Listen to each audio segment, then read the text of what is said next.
দেখো, আমরা মেয়েরা কিন্তু বাপের বাড়ি যেতে খুব ভালোবাসি। এমন কোনো মেয়ে নেই যে বাপের বাড়ি যেতে চায় না। যে কোনো একটা ছুতো পেলেই হলো আমরা বাপের বাড়ির দিকে রওনা দিই।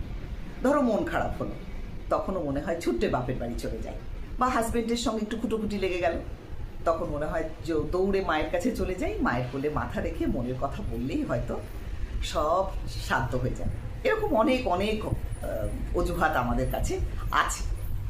কিন্তু আমার মনে হয় মেয়েদের বাপের বাড়ি যাওয়ার না একটা নির্দিষ্ট সময় আছে। একটা সময়ের পরে মেয়েরা আবার বাপের বাড়ি যেতে চায় না। তাই আমার প্রত্যেকটি পুরুষ বন্ধুদের বলছি, আপনাদের যদি শ্বশুর শাশুড়ি বাঁচা থাকেন আর আপনার স্ত্রী যদি বাপের বাড়ি যেতে চায় না, তাদের অবশ্যই বাপের বাড়ি যেতে দিন। যতদিন বাবা মা বেঁচে আছেন ততদিন একটা মেয়ের সেটা বাপের বাড়ি থাকে।